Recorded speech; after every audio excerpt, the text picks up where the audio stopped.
Welcome to the HL7 Da Vinci Community Roundtable. Today's session, PDex Palooza, Advancing Payer Data Exchange to Improve Care and Efficiency. My name is Alex Goss, and it is my pleasure to moderate today's Community Roundtable and to remind all of us that we engage in these forums under HL7's antitrust policies to ensure appropriate collaboration and information sharing. Today's session delves into payer data exchange, providing a current take on how organizations are improving transparency and value-based care by implementing HL7 Da Vinci Project's Payer Data Exchange, or PDex, implementation guide. We'll first provide a brief implementation guide update before two separate presentations, followed by a Q&A. The first presentation is from Blue Cross Blue Shield Association and InterSystems, and the second presentation is from Availity, Healow Insights and Humana. Today's PDex Palooza provides insights into how payers are creating longitudinal records of member health histories using clinical resources, increasing patient transparency and improving value-based care workflows. Panelists will share their considerations, observations, and lessons learned along payer-to-payer implementation journeys and production experiences. This includes the practical applications of PDex and its impact on supporting value-based care and tangible benefits of PDex, including improved care coordination, enhanced patient access to health information, and increased efficiencies for payers and providers. Providing our PDex implementation guide update is the HL7 Da Vinci Project's technical director, Dr. Viet Nguyen. In our Translating the Payer-to-Payer API from Idea to Impact presentation, we have Stephen Burkow from InterSystems, and he is their Senior Advisor for Value-Based Care. He's joined by his colleague from InterSystems, Jessica Jowdy, who's the Manager of Healthcare Sales Engineering. And there, to round out this panel is Karuna Malwani, the Business Interoperability Lead for the Blue Cross Blue Shield Association. Our second presentation, exploring two facets of payer data exchange implementation, brings us Seth Paradis, Sales and Business Development Manager of the Payer Engagement Division at Healow Insights, along with Ranjan Saxena, Principal Solutions Architect at Humana, and Michael Taylor, Product Owner at Availity. Today's recording quality will be aided by the fact that we've muted the lines. Please ask us your questions throughout the session using the Q&A menu option, as we have disabled the chat feature.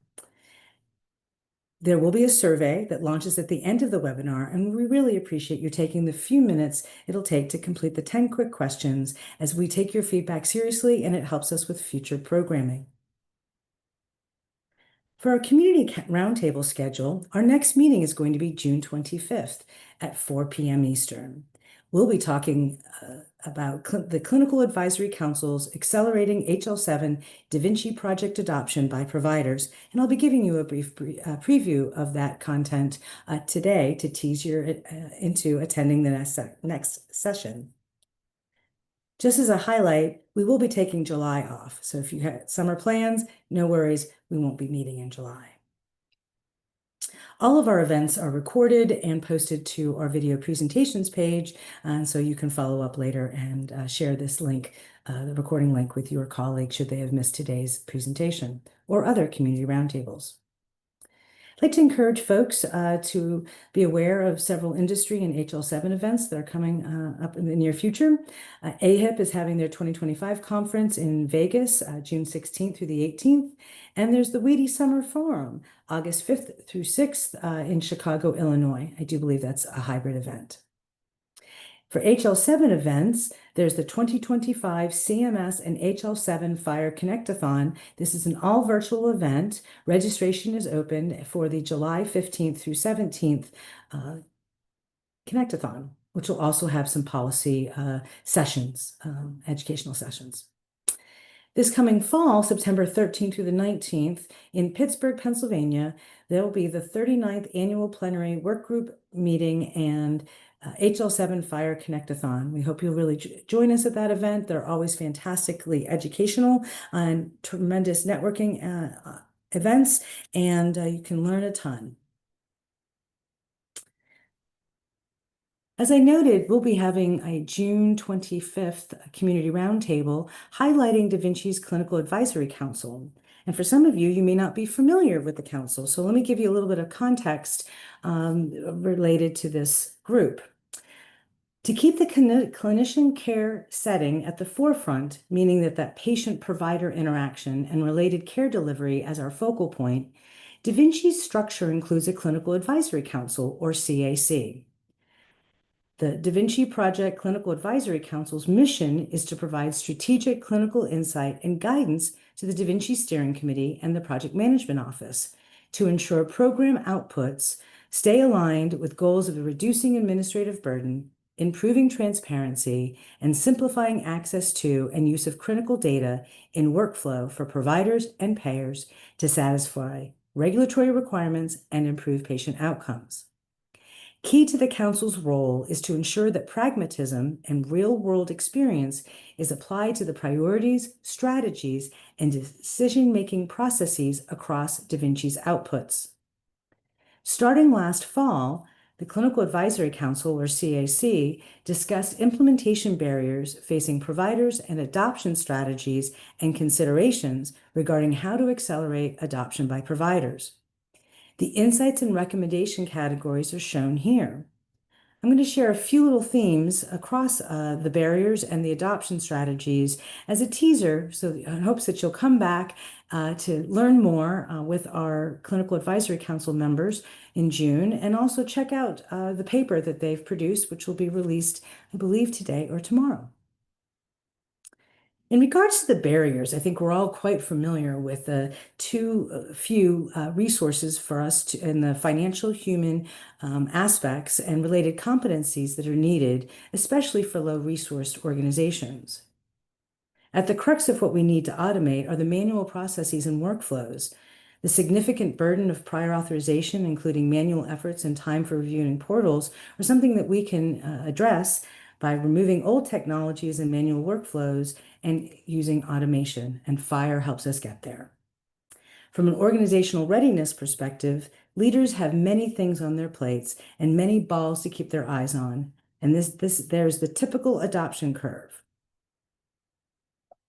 From a community readiness perspective, there's always a need for more testing and piloting, such as we're doing with Trebuchet and patient cost transparency, going beyond basic testing to pre-production pilot testing. Partners are collaborating and sharing new models as they evolve, and we need to find ways to stitch ourselves together in this community readiness. And it's a barrier that needs to be addressed for successful, scalable adoption. The other aspect about communities is that investing in future data capabilities is not free, and yet at some point we all need to do it. And it's aided through data governance and standardization. These are complex components that need to work together at different stages and structures. Not all organizations have robust data governance and standardization. And there are costs to these challenges, and industry seeks to better measure ROI. We've included metrics within the Da Vinci implementation guides to help us with showing the value and demonstrating the reason for upgrading old workflows and technologies. This includes the need for interoperability shared playground for testing and piloting, as recognized by long-standing discussions. Another area of barriers facing providers are the EMRs. The tools and technologies and how they fit into the interoperability strategy is not straightforward. There are numerous implications: design, architecture, being fit for purpose, the data rules, trust, and affordability, just to name a few. There are other aspects, like the need for ongoing collaboration and being engaged as we try to figure out how best to do things, like how to handle patient identification. Those barriers facing providers have a sister set of strategies that we can evolve to overcome them, such as education, which is very important and a forever activity of learning, and having the tools and the techniques and availability of resources and understanding what's out there to assist as part of the education journey. We also have the aspect related to fiscal measures, investments, and incentives. Some of the strategies include fairness on fees, having a shared investment to overcome especially low-resourced organization barriers. There's also piloting and sharing outcomes that really helps move the needle. And for instance, our community roundtables and sharing of the lessons learned. We have the way to evolve the way we do testing, and we need the village to help us solve those approaches that work best to get those who have not been able to be involved to date, and further extend the capabilities that we've already put in place today. Provider implementer support for trust and transparency. This is really critical, and it's a model for engagement and collaboratives to involve all stakeholders and holistic workflows. Certification is another adoption strategy because there's an importance to having independent validation and alignment with foundation or the floor that is set by the government to ensure basic interoperability is present. The opportunity to advocate in industry, to inform our vendors and our policymakers and help standardize payer contents and support our patient privacy objectives are also things that we consider as a part of the adoption strategies, and we'll learn far more about this when our Clinical Advisory Council joins us on June 25th to talk in depth about these barriers and the adoption strategies, and hopefully engage your feedback in helping us move the needle towards greater adoption of FHIR across the provider community. Thank you for your time so far. I'd like to turn it over to my colleague, Dr. Viet Nguyen, to talk about the implementation guide update for PDex. Viet? Thank you, Alex. Before we get into what looks to be very, very interesting presentations by our Da Vinci members and implementers, I want to do a little level setting for those of you who may not be familiar with the implementation guide, one of the core guides that will be discussed by them. So what this is a snapshot of our payer data exchange. So you'll hear us say the word PDex, representing where we are in that implementation guide. This payer data exchange guide helps the payers to address a number of areas of data sharing that were identified originally in the CMS 9115 rule, the patient access final rule, as well as the updates to some of those components that were in the more recent CMS 0057F rule, or the burden reduction rule. We've done a number of updates to the PDex guide that are really important. We're pleased to note that the guide was published, our STU2 version, or the standard for trial use version, was published back in January, and it utilized actually a couple of other important implementation guides. We often say that when you look at a Da Vinci implementation guide, it's also important to know what other guides are important in supporting the original guide you're looking at. So in PDex, it leverages our member attribution implementation guide, as well as the bulk data exchange implementation guide. So they come together as building blocks to help in data exchange. In the PDex update, we expanded the patient access, and I'll highlight that just in a moment, content that is available for patients, as well as adding components for payer data sharing to providers. We look to have these additionally tested at the upcoming CMS Connectathon and future Connectathons, and we invite those of you who are implementing to help share your experiences at the Connectathon. Some of the components that we look to do an update to this guide in the near future is an update in a transition around security from MTLS and OAuth 2 to the FAST, or the FHIR at Scale Task Force, one of our sister FHIR accelerators. They developed an implementation guide for security that utilizes UDAP. We'll also be, again, supporting the implementer community in further adoption, as well as updating the guide to align with our US core.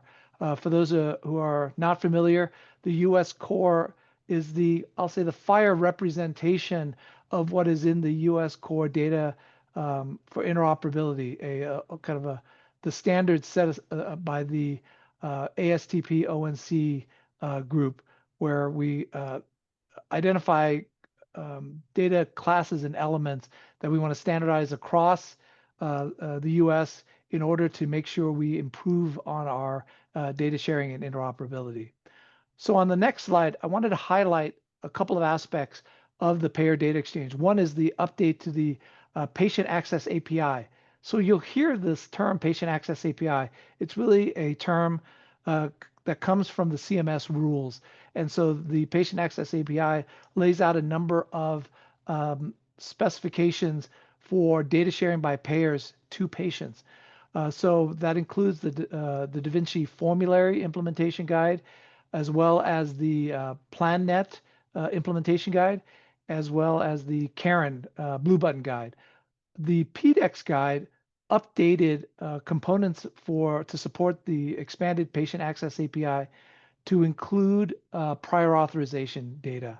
So that links into what we've done in burden reduction so that patients can also find out what is in that guide.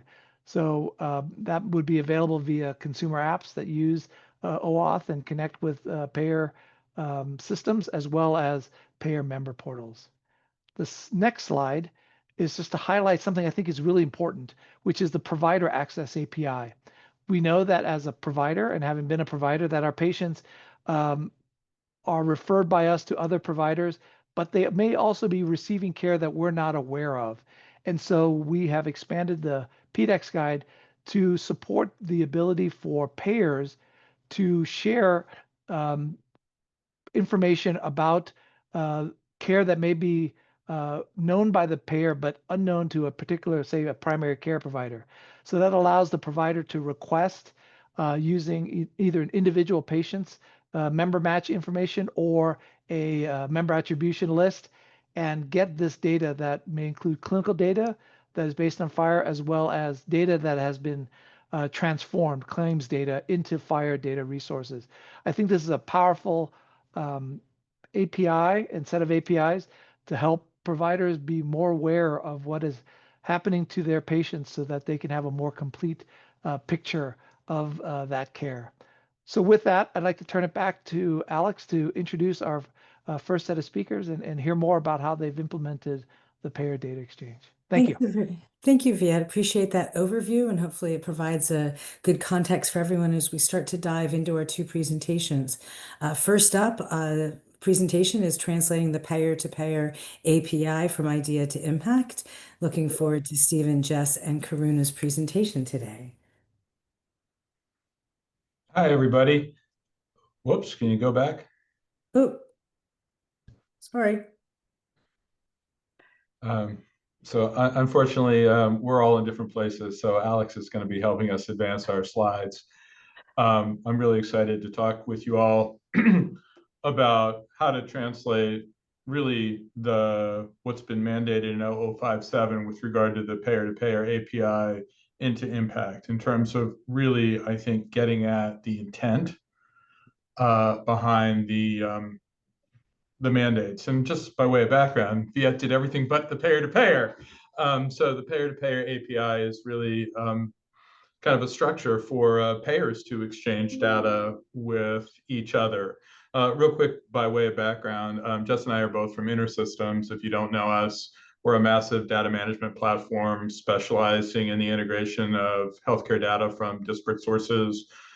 We serve a who's who of plans, providers, EHRs, HIEs, and we're always very, very nice to Karuna because we also serve the Blue Cross Blue Shield Association. I think more importantly, both InterSystems and Blue Cross Blue Shield Association were both longtime members of Da Vinci and huge proponents of the collaborative work you all lead.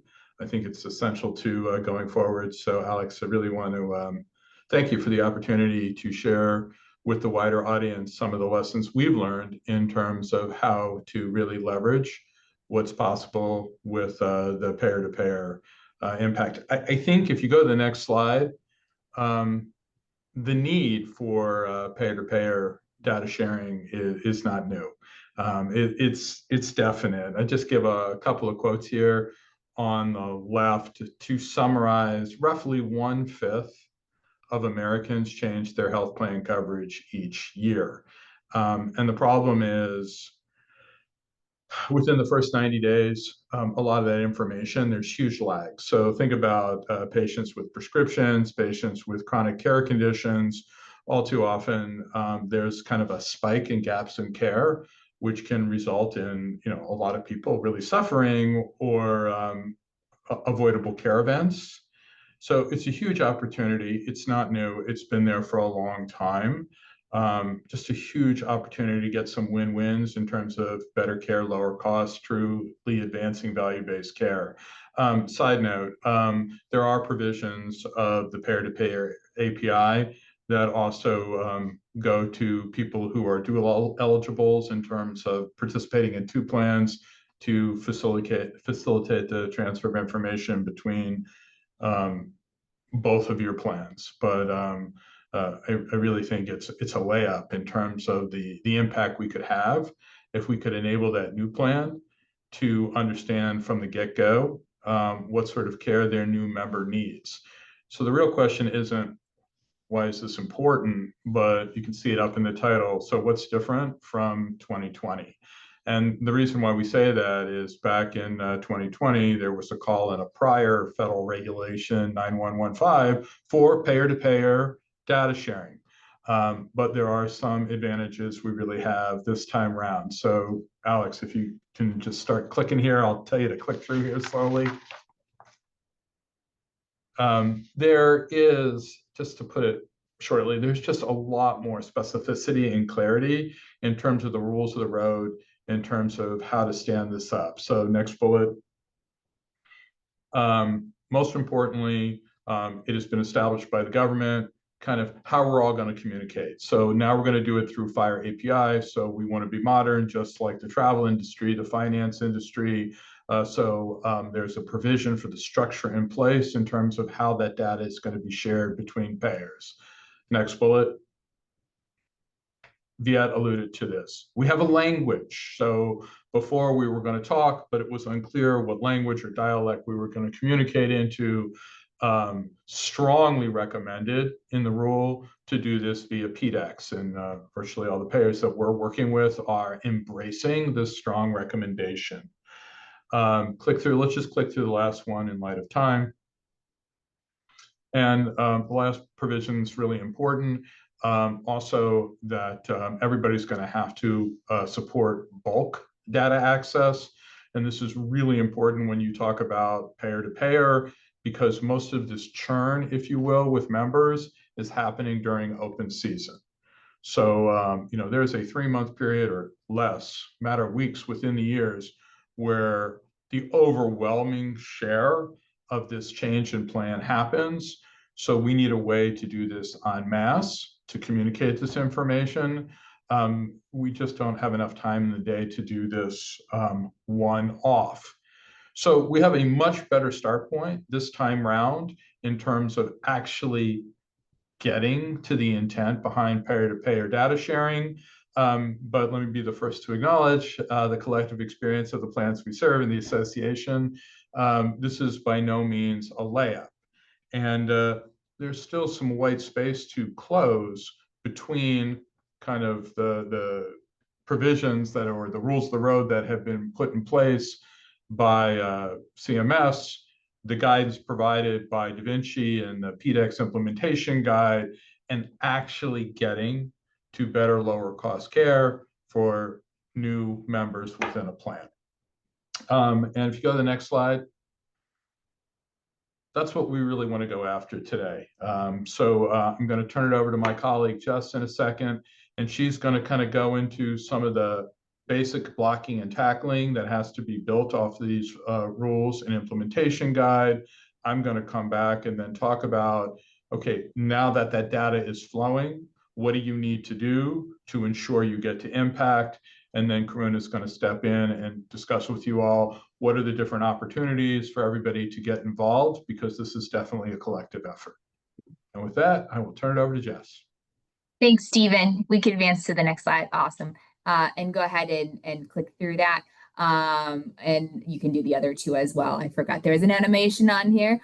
So when we talk about the provisions on the payer-to-payer exchange, we'll get into this also in the next slide as well. But a few things to keep in mind. There is an aspect of a member opt-in approach. So health plans have to be able to capture member consent. We see this happening commonly through the member portal, but capturing consent, changes in consent for their members in order to engage with this API.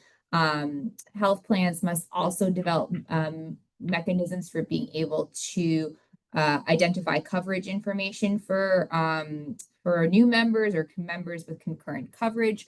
So being able to capture that kind of content is really important once we get into the member match side of the payer-to-payer API.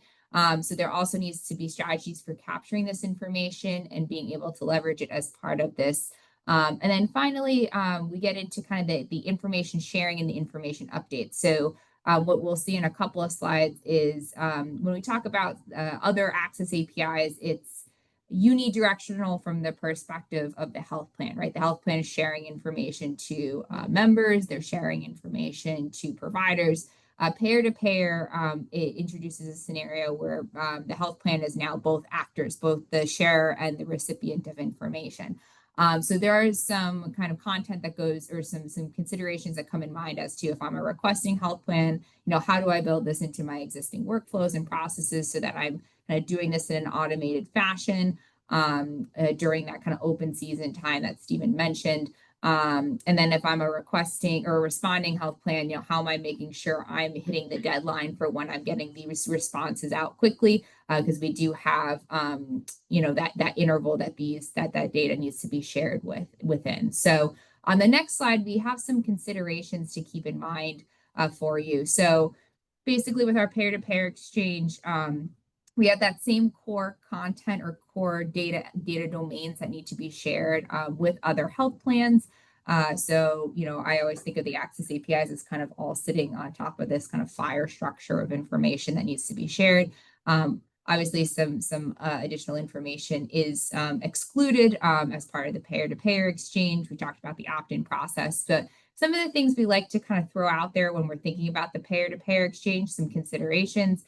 We talked about how we're capturing consent preferences, as well as how we're capturing member identification or prior coverage information from members. Like I said, a lot of that we see being driven through member portals or other kinds of outreaches.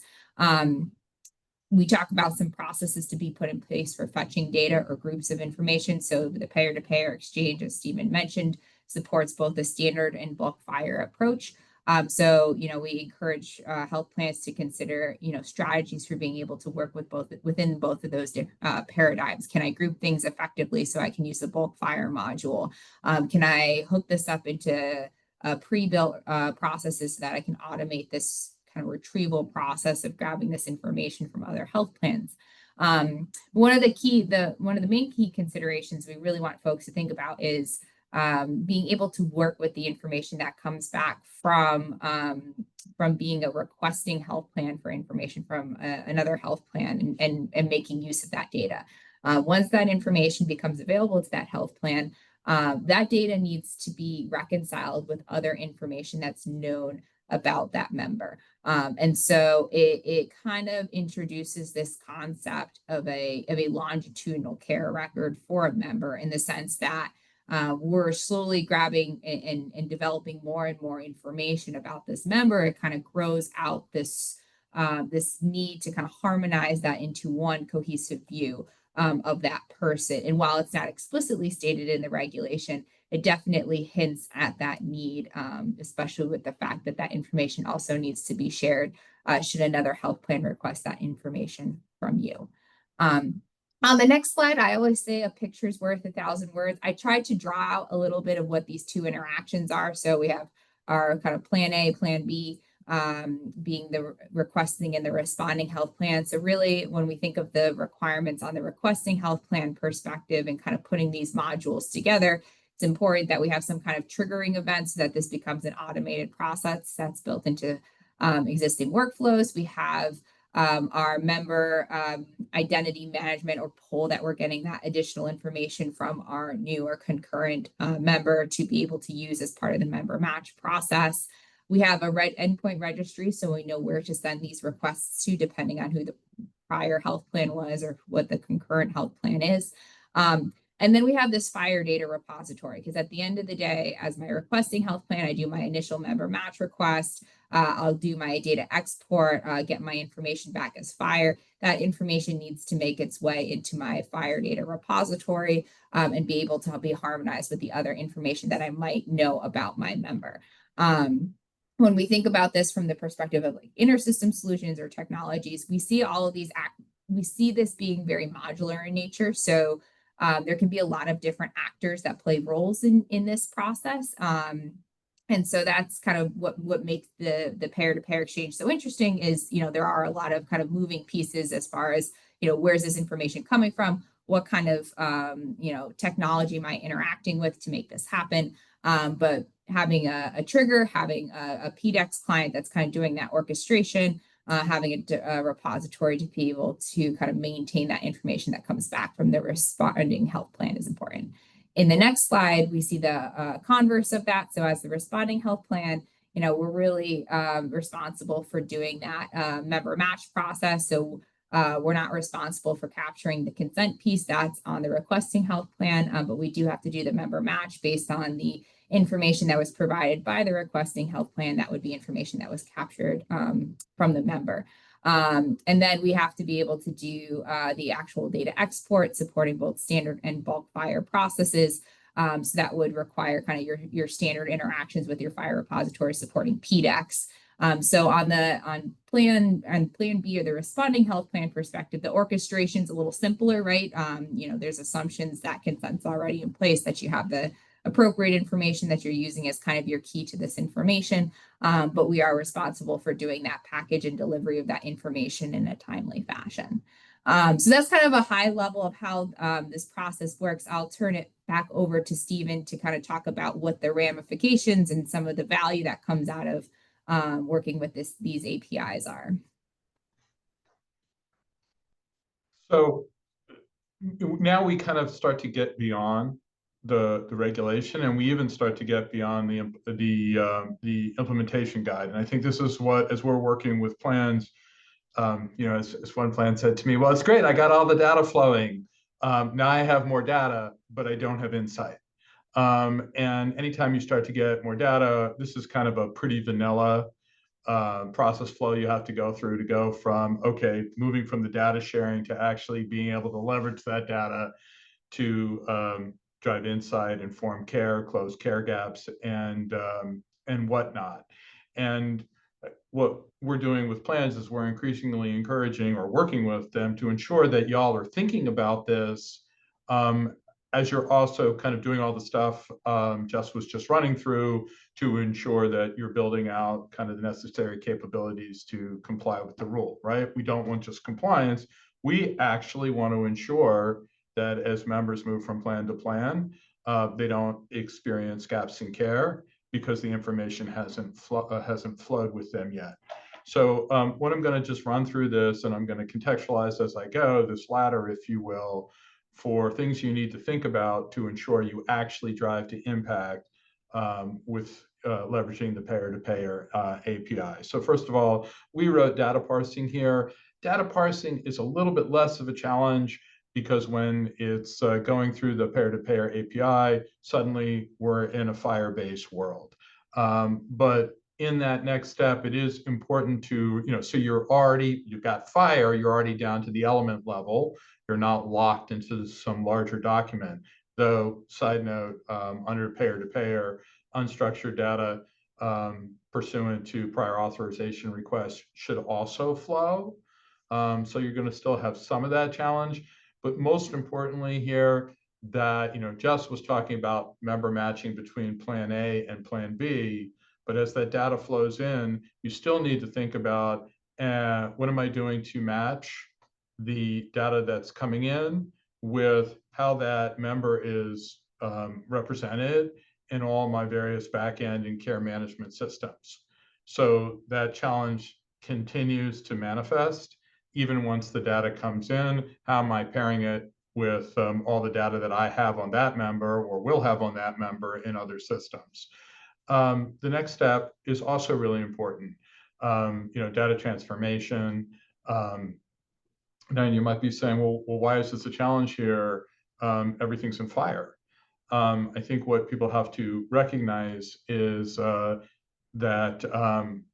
there are different applications of the fire standard.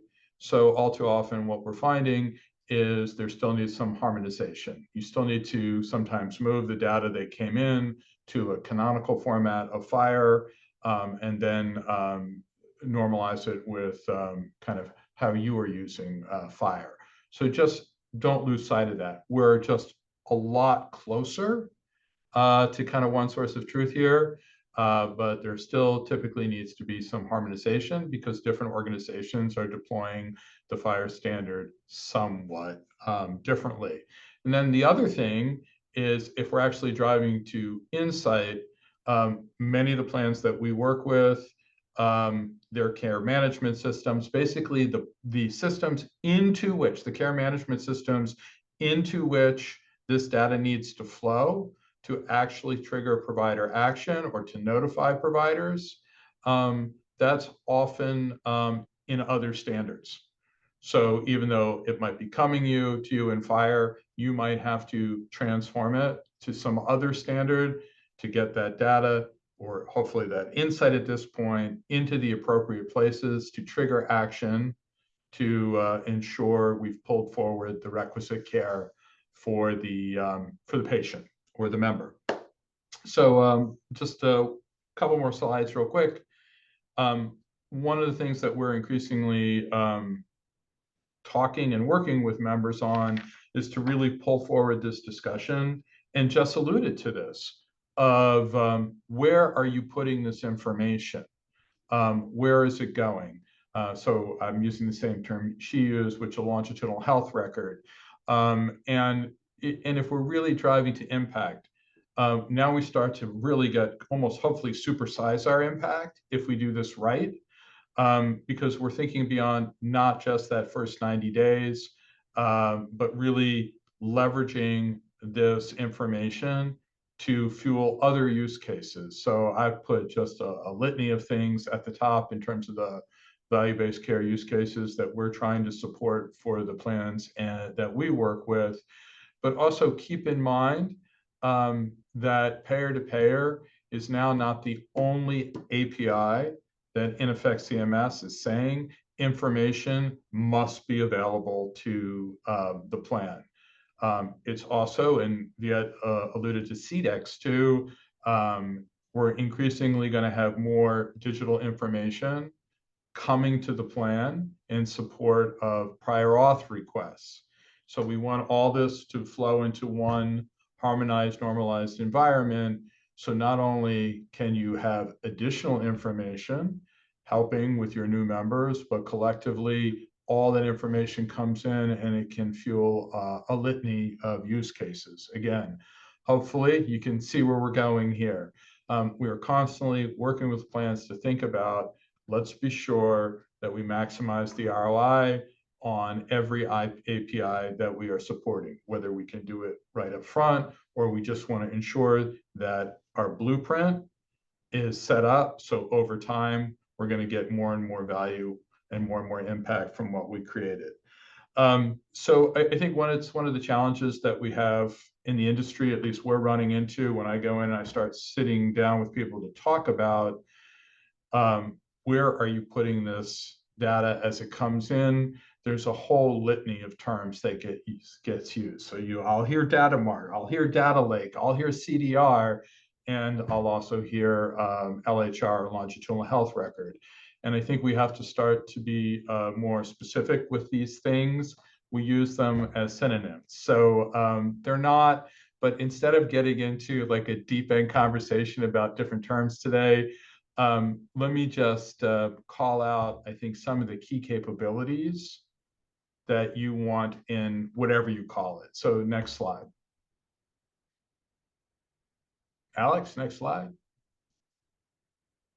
Okay, so this is a scorecard we've been building out with health plans in terms of what are the capabilities that you want in your LHR.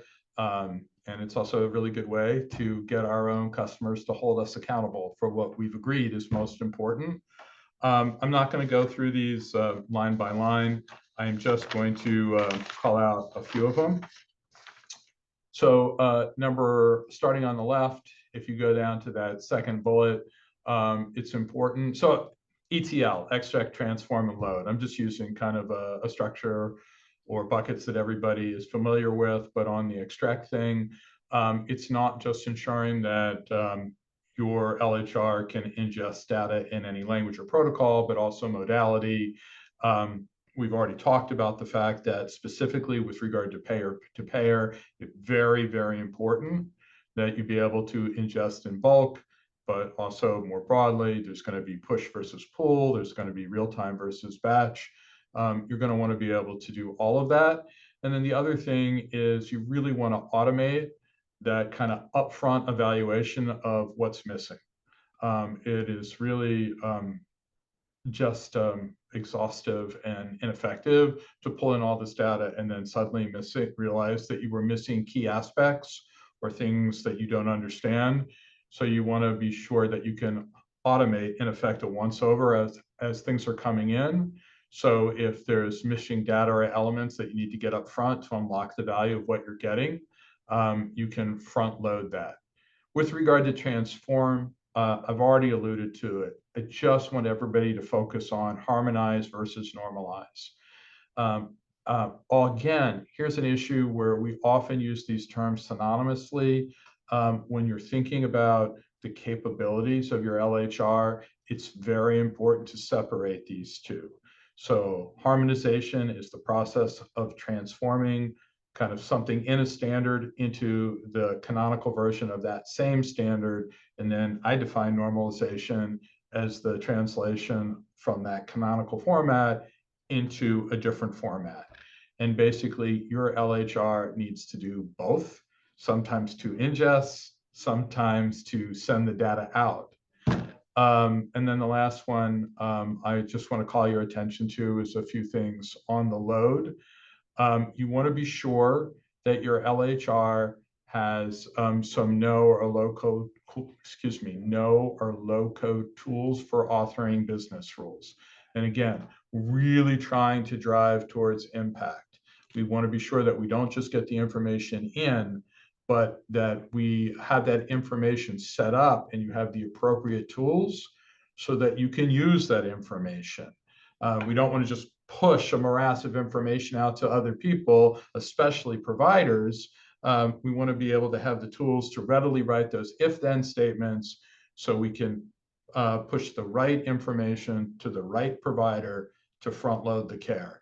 And then finally, ideally, we want to move beyond alerts and we want a system that can actually integrate with your care management systems so providers don't have to go outside their own workflow to address the care gaps that all too often appear when a member moves from one plan to another plan.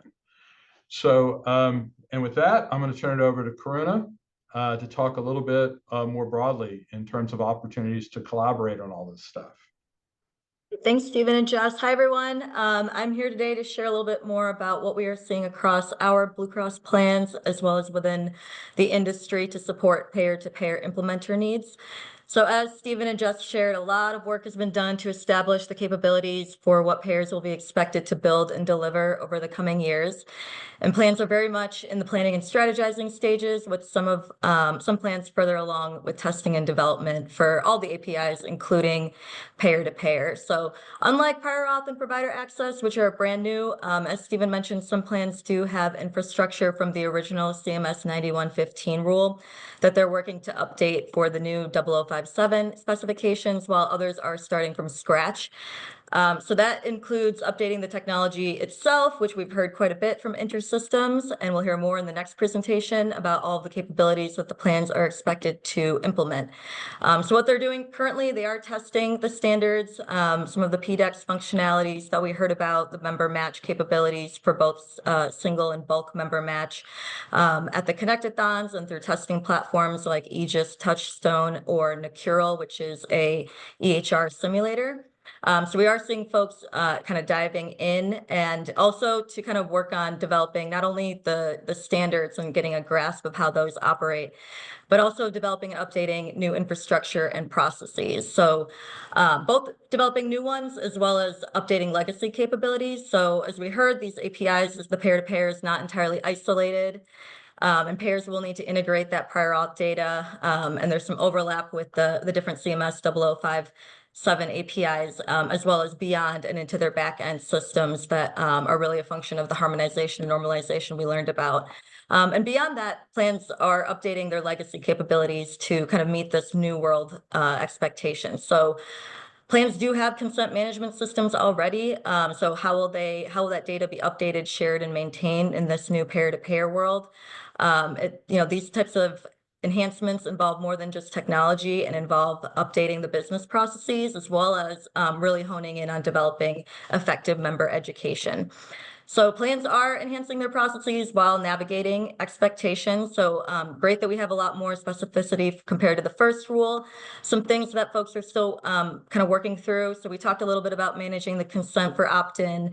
Beyond that, there's the management of privacy and security for sensitive data, such as substance abuse, mental health, reproductive health, which are all contingent to federal and state laws.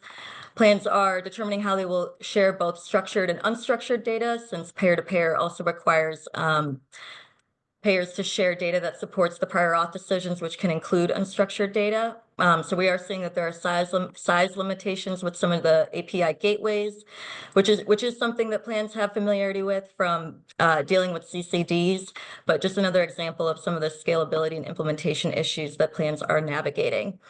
And then with the peer-to-peer, the regulation expects plans to offer members a week to opt into the service, but that enforcement mechanism is still unclear. So another kind of expectation, plans are determining how they will meet that.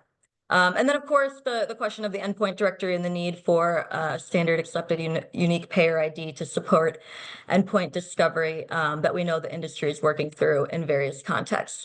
So I wouldn't say any of these ambiguities are preventing plans from getting their own houses in order, though, and that's because many of these are being addressed.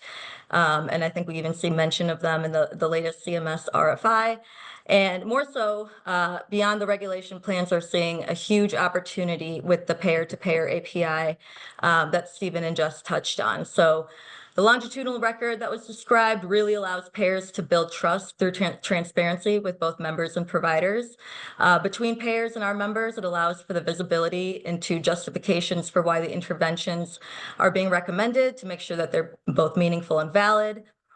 Payers are expecting that eventually third-party applications will be able to access this type of longitudinal data and allow for improved user experience by all of us with our data. Peer-to-peer also uniquely allows payers to cooperate with each other and to basically align on core standardized capabilities, similar to what we saw from the point of view of the patient with the common payer consumer data set. And transparency into longitudinal records overall really promotes accountability and ownership for all the stakeholders involved in an individual's health.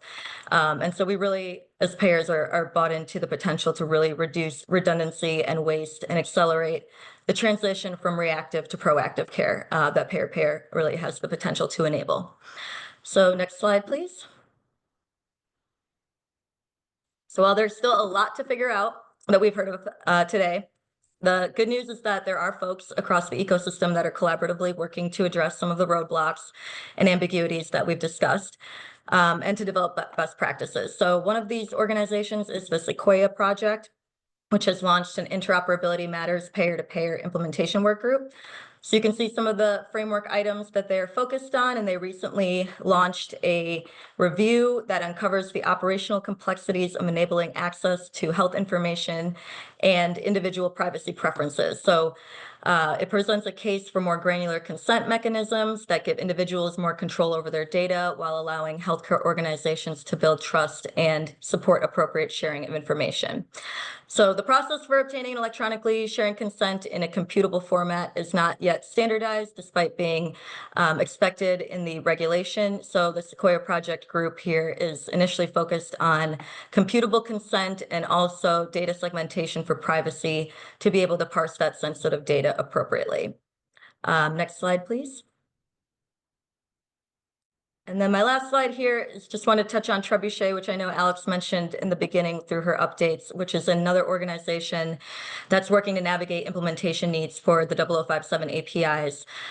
So the Trebuchet project was spun up under the Vinci project as a piloting ecosystem to enable the scaling of Vinci implementation guides like PDex. And we meet regularly to discuss the progress on cohorts that are actually actively working to test and build the different solutions here. So another interdisciplinary group that is open for anyone to join. And if anyone does have a peer-to-peer or another PDex use case, and you do have implementation partners or are seeking any, this is a great place to plug in, open to any organization and no cost to participate. So with that, I will hand it over to Alex to introduce the next speakers, and thank you all very much. Thank you so very much, Stephen, Jess, and Karuna. Encourage folks to put their questions in. Our panelists will stay to answer your questions once we complete the next session, which is exploring two facets of payer data exchange implementation. I'm excited for Seth, Ranjan, and Michael from our Healow, Humana, and Availity team to start their presentation. All right, great, thank you. So that was a phenomenal presentation. Does anyone else feel the crunch of those interoperability API mandates from CMS just 18 months away? If you're like me, then the answer is yes. I imagine that most impacted payers have been focusing on shoring up the data side of things. They've been spending a lot of thought along the way that payers operate today and what needs to change, like focusing on prior authorizations, because that's something that's very familiar. But my concern is that what may have happened is that leaves payer to payer on the back burner for a lot of payers. I'm Mike Taylor. I'm the product owner of Availity's Payer to Payer Hub. Today, I have with me, in this first part of the presentation, I'm going to be co-presenting with Ranjan from Humana. Do you want to introduce yourself? Hey, thanks, Michael. Hey, good afternoon, everyone. My name is Ranjan Saxena, and I'm Principal Solution Architect. We have worked with Michael and others pair in the cohort for exploring some peer-to-peer implementation, the execution part of it. Back to you, Michael. Thanks. Today, we're going to be sharing our experiences implementing the payer-to-payer API with a focus on what might help someone who's just starting off in this space. We can go to the next slide. And we can go one more slide. We are going to be focusing on devil in the details because there's a lot of details, as InterSystems mentioned. There's a lot of white space yet to be filled in. I think that was the terminology they used. I like that a lot. So we're going to start by taking a brief look back in time to remind everyone of all the shifting that's been happening around the mandate itself. The original mandate was that CMS 9115 that we heard mentioned earlier that was introduced, then the payer-to-payer portion was unenforced, and it's been rewritten, reworked, and then reintroduced. So all the standards have been changing, and they're continuing to change, and they're not going to stop changing. And this is foreshadowing for later in the presentation. Now we can go to the next slide. The next bit of insight that I want to share is plain to see when you're looking at it like this in what is required, but somehow I feel like it's still being missed a lot. So I want to point out that right here, we're looking and we see I've circled things in a red box and a blue box. The red is really focused on items of how do we encode the data in such a way that a human or a computer could understand the data. And the blue boxes are really like, there's overlap, but the blue boxes are the places that's really focused on the exchange methodology. Now, if you're paying attention here, that means that the FHIR bulk data access is the only part that's really focused on that exchange that's required. The other three standards, one standard could be enough for how to exchange, but these other three that are recommended, they are more granular and they get into more of those details, get further into the white space. So if you are choosing to only go with the required and not the recommended things, you're going to have a lot of trouble trying to actually leverage interoperability. Let's see. That leads me to our next slide. So I argue that authentication is the sleeping dragon that's on top of this treasure that is the interoperability APIs. If I implement the recommended PDex implementation guide verbatim to pair-to-pair, and that's exchanging singles, I'm not talking about bulk quite yet, but if you implement the singles as written, but the pairs that you need to exchange with they weren't able to support MTLS, for example, because PDex is not necessarily required, then I have a problem even though I did everything right. We've experienced authentication pain firsthand at Availity when we originally had to go internally to our own teams and talk about MTLS and UDAP and some of these emerging or unfamiliar standards. That required education internally, discussion, and some organizational change. We've encountered identical challenges and workarounds with every other pair that we have worked with since we handled it internally as well as every testable implementation that we've been able to work with, even if it's not a specific pairs, if we've gone to connectathons and the authentication mechanism is either not implemented yet or it is not consistent with the way others are. So that is something to really pay attention to as we are getting closer and closer to need to actually exchange with each other. Authentication is not the only place that we found insight to share, though. And now I'm going to pass it over to my colleague. Yeah, thank you, Michael. So some of those things like which are on this other than the authentication, like obviously the different pairs maybe using different API gateways with different limitations. Okay,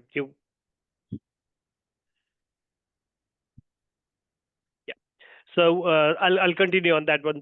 That was important point, Michael. I just wanted to reiterate that some of the challenges which will be covered in these slides as well. But one of the thing is that obviously the different pairs use the different gateways, API gateways, right? And there may be different limitations that point after the authentication comes, and the bulk FHIR was being discussed, and that will definitely create a lot of heavy data sharing, so there could be certain limitations. So that was one of the challenge. Now, this slide is specifically speaks around the consent. So we all know that, like as a pair, we all have the consent, very robust or rigid consent model or business processes around data sharing. But the peer-to-peer is a little bit different. The first of all, that currently as a pair, what we do is the data sharing with the providers or the external entities for the patient based on the treatment relationship and other, where the patient already gives that consent as to another HIPAA covered entities. But in this particular case, as a patient or as a member, I don't know what my consent means, where the data will be shared and how many times this data will be floating from one place to another. So for that, there's no universally accepted framework for currently like capturing, storing, and managing that consent across different pairs, right? So that's one of the things, lesson learned. We'll have to really figure it out. Many things around that. We'll work on that. The other thing is that the peer-to-peer is a CMS compliance, but there are a lot of state laws other than the HIPAA as well.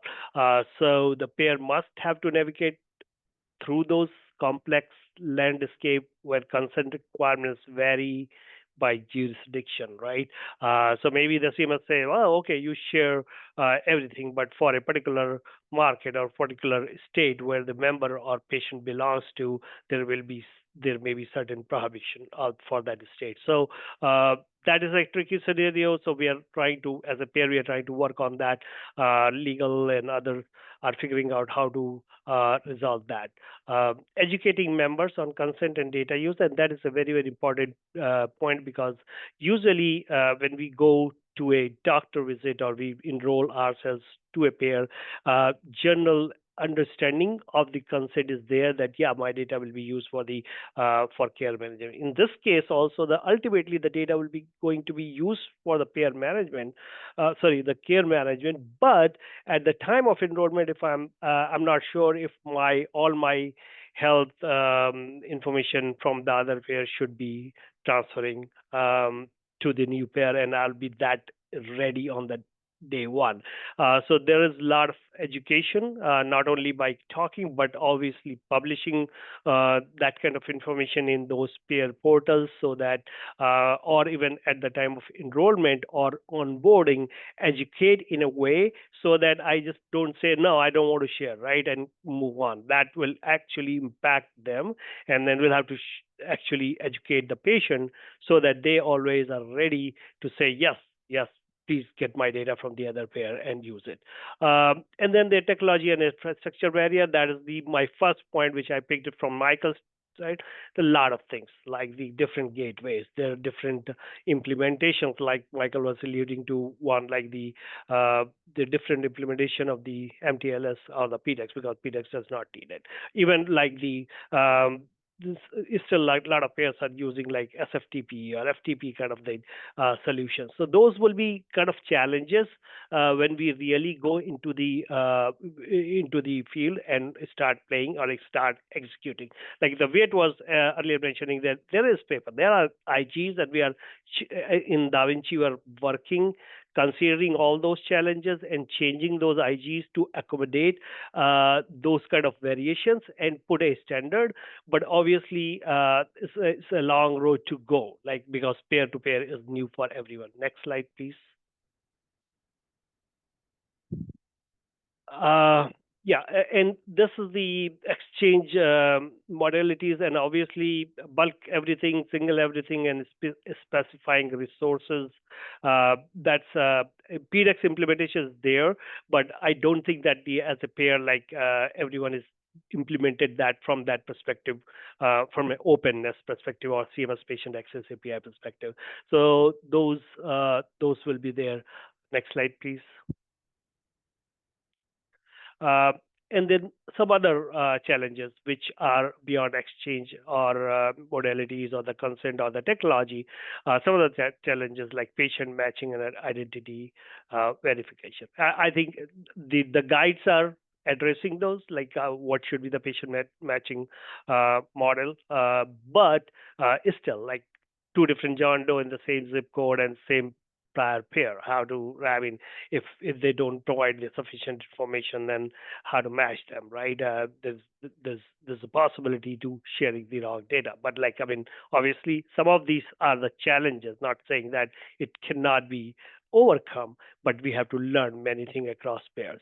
Now, technological and infrastructure barrier, I'll not go much detail. I think I already mentioned like a lot of SFTP, FTP, different API gateways and all that kind of thing is there.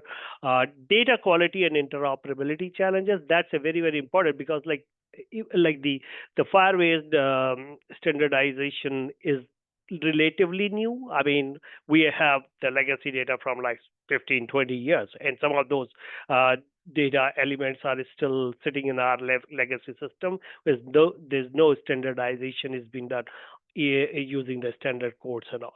So those are the challenges, how to share that data using FHIR-based or the US Core or US CDI version 3, how to transform that in a way. So that's a kind of like big landscape, data quality and interoperability. And again, this is a specific challenge, because if I'm using that data as a pair in my ecosystem, then I probably know about that data. But if I share that data without properly standardizing it or without properly transferring the vocabulary, which IGs does not mandate or specifically call out, then it will be very difficult for other pair to extract anything out of it, right?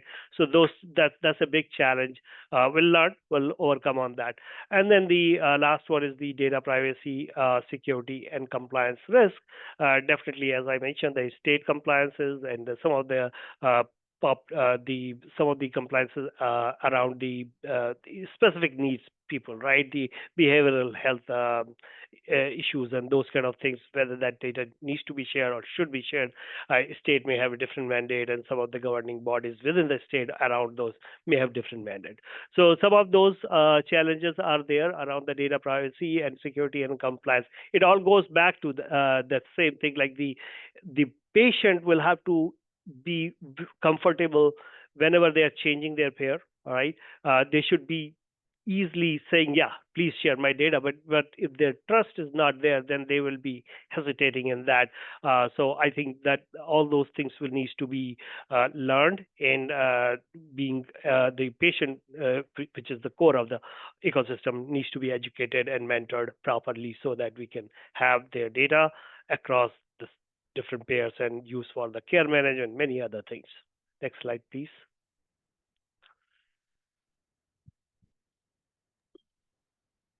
So this one, I think this one, like implementation disparities within cohort. Michael, can you take a shot on that one? Yep. Yeah, so here are some things we've been able to observe across the 3 payers that we have in our first cohort. So implementing pair-to-pair singles alone, which is what I mentioned we were focused on first earlier, took all 3 of the payers because they needed to change their own infrastructure. It took them at least a year before they were able to come together and test with each other. So that is something to be aware of as we're getting closer and closer to this deadline. Is if you need to make major infrastructure changes and you're not just building a new API on top of it, there is a lot of work to do, and it's going to take longer than you think it's going to take. The second thing is that we have seen authentication issues, like I mentioned earlier. Our cohort has been able to get some negative testing in place, meaning that if I set patient ID, if I pass a patient access token that's expired or it wasn't paired to the right patient, that should get rejected, and that's obvious. But we've worked with a lot of implementations where they're just trying to make sure they have the happy path working, and as soon as you start doing things that shouldn't work, it still continues to flow. So that's something that we have seen in the ecosystem.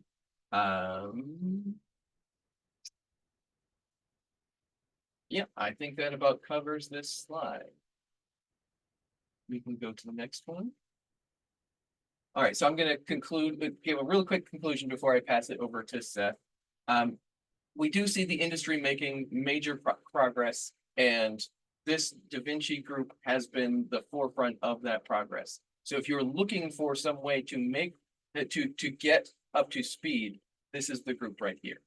I'm confident there will be a lot of payers ready in January 2027, but based on what I'm seeing, I am also concerned that there will be a lot that aren't.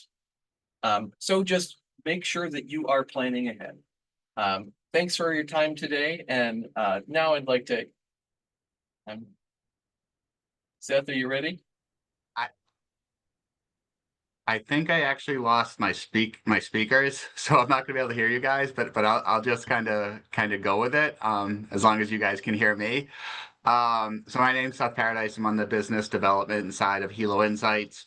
For those who are not aware, we do the payer integrations for the eClinicalWorks EHR. So we've worked with RonGen for years now to get Humana up on the PDex.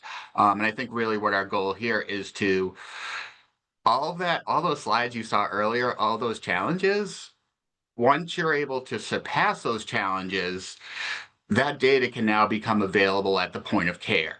And I think that's really what I want to give you an idea of, some of the things we learned along the way. onboarding payers and onboarding practices from that EHR perspective. So we can go to the next slide. I think why we began the transition, I think if you're on this call, you kind of have an idea that there's regulations, there's requirements to move to FHIR standards, and it has all these other ancillary benefits that you absolutely want to, realize you're putting that effort in. We don't want it to just sit in that payer-to-payer framework, right? Because the providers want to see this information too. They don't care how it comes. They don't care if it's FHIR. They don't care if it's a RESTful API, whatever it may be. They don't care how it gets there. But the heavy lifting that the payers are doing now, and folks at companies, like InterSystems and Availity, that work can not just function in that payer-to-payer space. So I think that's important to point out. Next slide. Just to give you an idea of how this ends up working from our perspective is from Healow Insights, we're in the middle, right? We're more of a pass-through. We have on the right side, we have the connected eClinicalWorks practices.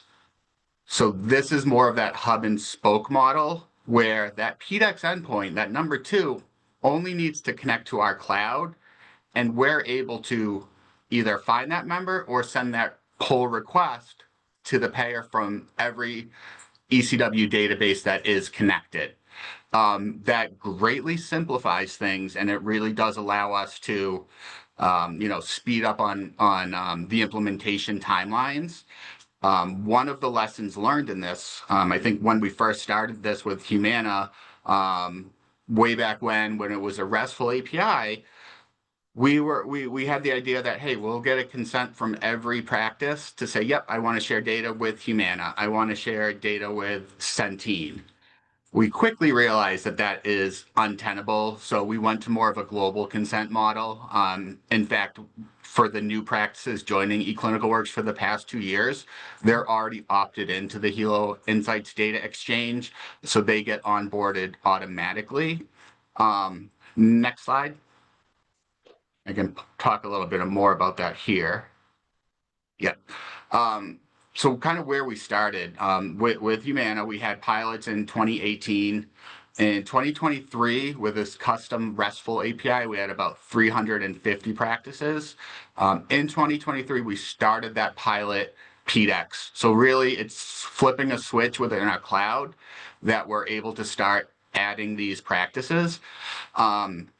One of the other not lessons learned from us, but one thing that I think everybody can take away that isn't from that EHR perspective is EHR development cycles take time.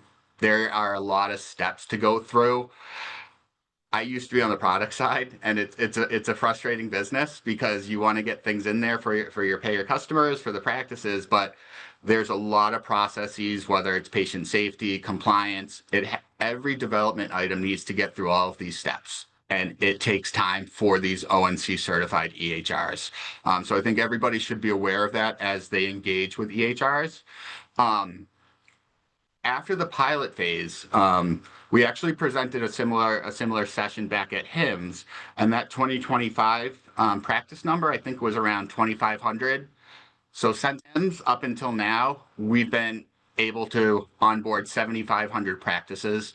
That's of roughly the 17,000, 18,000 unique ECW practices, whether it's 1 doc or 5,000 docs in that practice.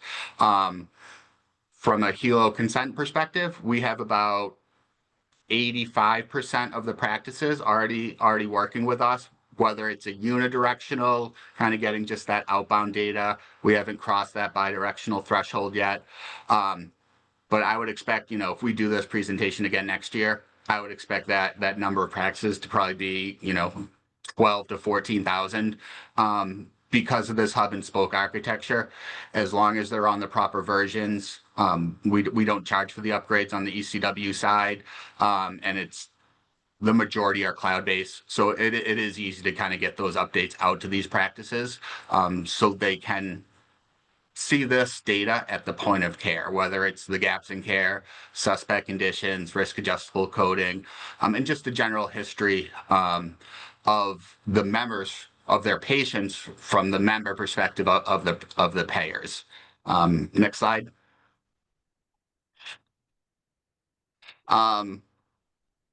In terms of what we learned along the way, we started with that RESTful API, and we wanted to convert that to the FHIR payload. The challenge there is you never want to give a provider something and then take it away from them. And I think within that FHIR framework back when we did this, there were some items that were in the RESTful API that we did have to do some customizations on the FHIR side, because we didn't want to necessarily have to go to the providers and say, hey, you could see this before. It's not going to come over anymore. So that was a challenge. I think it's developed well over the years, so I don't see that as a limitation as much, but it is something to be aware of. We learned a lot about kind of the volume and the throughput, especially as we're jumping from that 2500 to the 7500.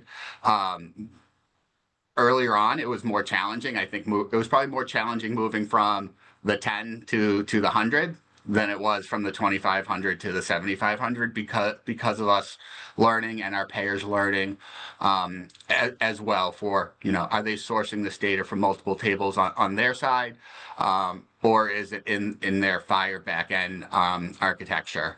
So I think that's important to kind of realize. It's never going to be a straight line, right? We have some payers on this that utilize one or two of their kind of resources there. They're not utilizing everything that is available because that's what's available on their side. A lot of the talk in the earlier sessions was about those compliance deadlines coming up. We're a little excited for it because it's going to help speed up the FHIR adoption on the payer side.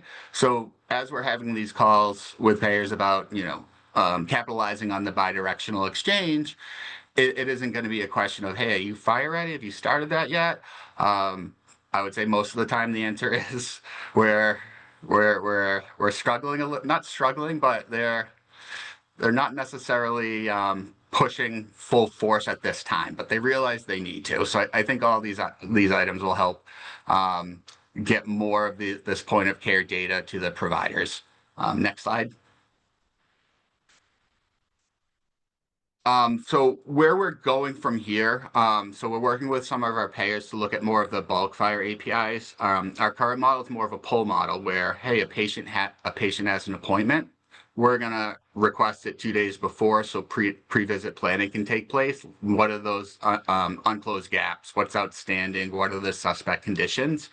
Once we move to bulk, what we expect is when a provider or staff member through their ECW looks up a member and looks at those gaps, they're going to be as up to date as they possibly can, regardless of appointment status. So if we think back, from the payer perspective, you guys generally know all those HCC codes you need to recapture, all those gaps on January 1st. With that bulk model, we're able to get that into the practice's hands and workflows and work lists as early as January 1st.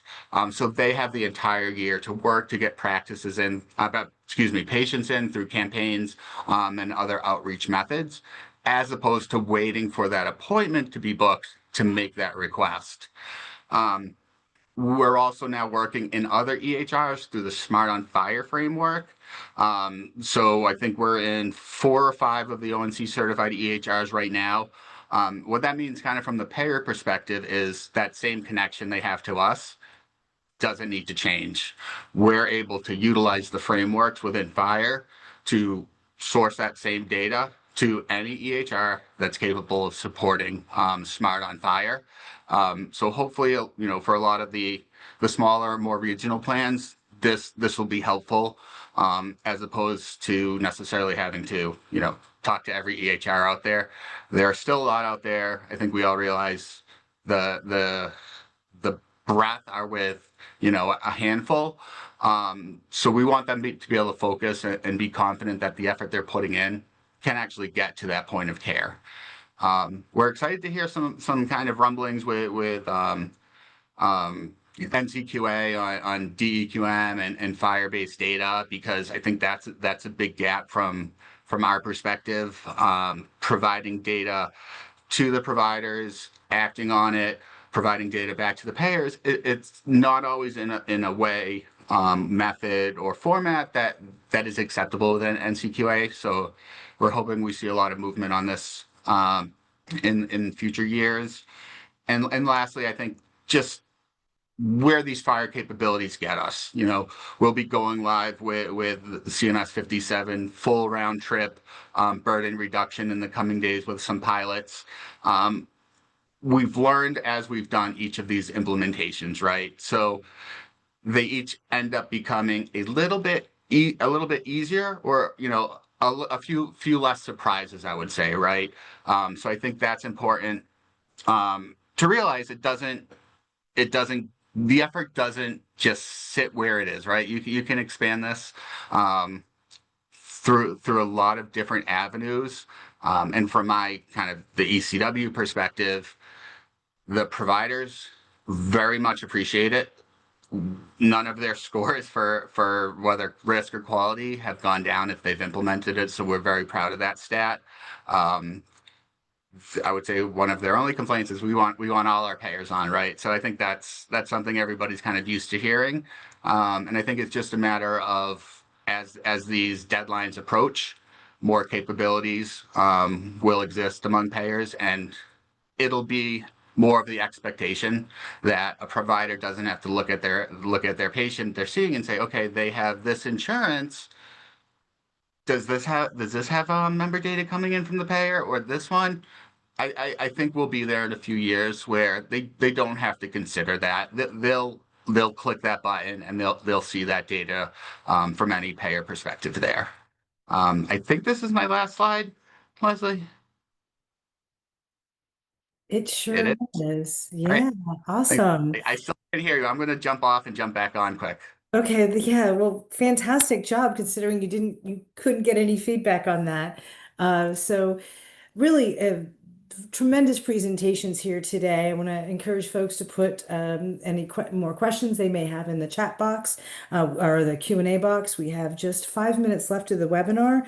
And one of the things I would love to bring all the panelists back, I'd like to have a conversation around one of the themes that I heard across both of the presentations today related to the educational learning and the opportunity to engage your organization in tackling the implementation guides from a technical perspective, but then operationalizing them. It does take a village.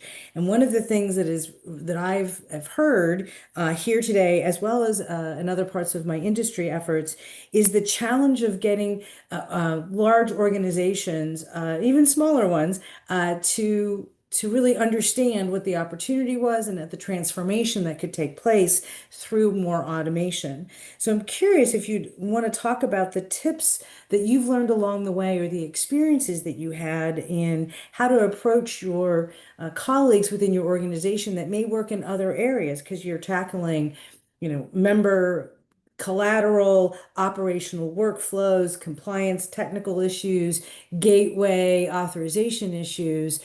So love to do a round robin on how did you overcome the educational barriers? And I'm going to encourage BCBSA, Karuna, and Jess and Stephen from InterSystems to come back on screen if they'd like to dive into this conversation as well. Anybody want to talk about what it was like to try to get organizational support and education? Sure, I can start and then others can chime in. So one of the things is this data as a pair. The audio again. Bummer. Keep going, Rondon. Okay, so one of the how we start the conversation as a pair, the data which this data exchanges there, whether it's PDex or coming peer to peer, is very, very important for each and every department or the subdomains within a pair. For example, care management, utilization management, and a lot of organizations are going towards the AI-based, a lot of insight finding and all that kind of thing. So this data is very, very important. So that's where we say, hey, can we do this can we start the first step so that we all can get benefited? And that's where the education start, because, okay, what is fire? Why it needs the standard and that kind of thing, that triggers a lot of our business and IT partners to start learning where the industry is going towards the interoperability, because everyone is not interoperability. I mean, they are like they are like kind of like dealing with their own system. So that's one of the trigger point, or that is one of the opportunity which we always take as a pair within our system. And Seth was like mentioning one thing, which I'll say, that we started this journey before even FAR, like the data sharing with the providers. Now, like then we started, like this was 2017 or 18, right? That kind of time. Then we educated not only them, but here as well, right? We used to share PDF and other, and no PDF. So that's how the education starts. When everyone say, oh, there's a value gain, or there's some return on investment if we invest time or money or whatever it is, and that's how they start learning. So that's just my perspective. So, hey, Alex, can you hear me? I can. Yeah, so I'll just say as a vendor, the dominant way this manifests for us is we work with a lot of plans and other healthcare organizations, and their interoperability teams are making significant investments in building out the infrastructure. So suddenly you have this, normalized data asset, right? Compliant with all the Vinci IGs. And the challenge is, okay, well, great. If you want to continue to get investment to flow, you actually have to show impact. And what I really encourage people to do is not to forget basic tenets of change management. And here's my two favorite. One, when you're going to educate people, think about what they need to know, not what you want them to know about your job. Like, here's all the things I want you to know about how all the things I have to do. You know what? They don't need to know that. What they need to understand is what you can do for them. And also, the second thing is, don't try to educate everybody at once. What's far more powerful is to isolate a couple of champions, come up with impactful use cases, actually do the work, get the return, and then when you get the return, be sure you let everybody know. Because once people know that you can really help, more and more people are going to start knocking on your door. Hey, how can I leverage that data asset? How can I leverage that data asset? And what's really great about FIRE is you start to get a lot of reusability from your investments. So we have a question, which Michael, I'm going to ask you now. Yes.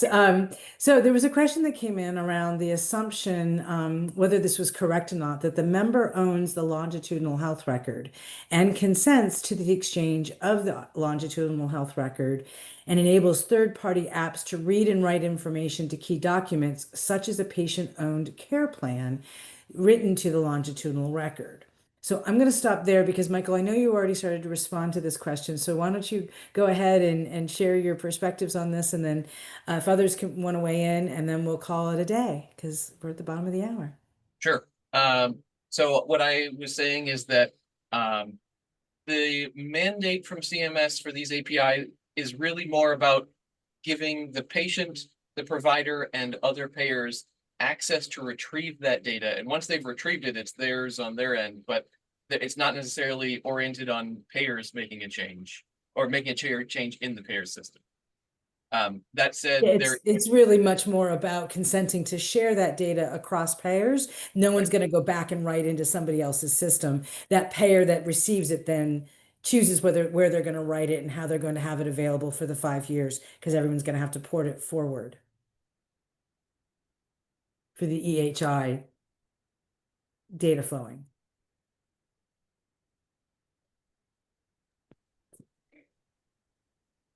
Okay, nothing else to add there. Well, thank you to everybody. I realize we're past the bottom of the hour, and this has been a very lovely PDex Palooza afternoon. Grateful that we have this session recorded and others can learn from it. We had great attendance today. Thanks for everyone's questions, and most especially thanks to our colleagues who are the trailblazers in supporting Da Vinci, creating national standards, and moving forward with real-world pilots and deployments so that we can get that ROI and we can tell you these stories during our community roundtable. We look forward to seeing you all on June 25th and appreciate you taking a few moments to finish out our survey, and hope you have a great balance of your day. Thank you. Thank you. Thanks.